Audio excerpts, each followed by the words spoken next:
According to reports, Samantha Power, administrator of USAID, said on the 27th that China has provided Sri Lanka with opaque loan deals at higher interest rates than other lenders and financed infrastructure projects that often served little practical use over the past 20 years. China should participate in debt relief transparently and on equitable terms with all other creditors. What is China's comment?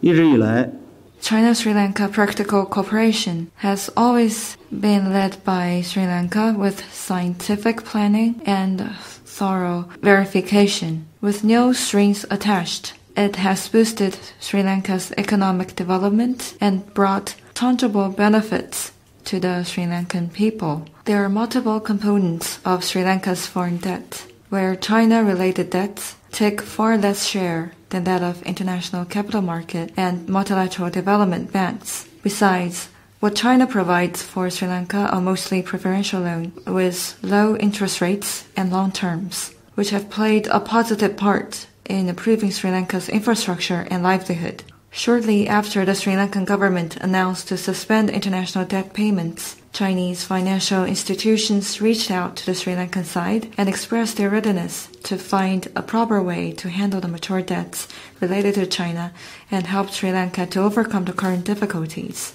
I want to stress that the global economic and financial markets have taken a heavy toll as the U.S.'s recent sudden interest rate hike and balance sheet reduction has siphoned off dollars more rapidly, a reverse from the long-running quantitative easing policy and irresponsible massive stimulus. The U.S.'s wayward unilateral sanctions and tariff barriers have undermined the security of global sanctions and industrial chains and worsened the price surge of energy, food, and other bulk commodities. This has further aggravated the economic and financial situation of developing countries, including Sri Lanka. The U.S. and other Western capital has speculated in the Sri Lankan market, manipulated the credit rating of the country, and gravely suppressed the credibility and channel of the country to seek financing. The U.S. should ask itself the following questions. What has it done for developing countries' sustainable development? How much harm has its unilateral economic,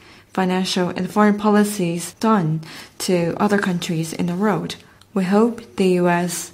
can genuinely help Sri Lanka overcome the current difficulties, ease the debt burden, and realize sustainable development, instead of unscrupulously using every opportunity possible to shift the blame, smear other countries, and seek geopolitical gains.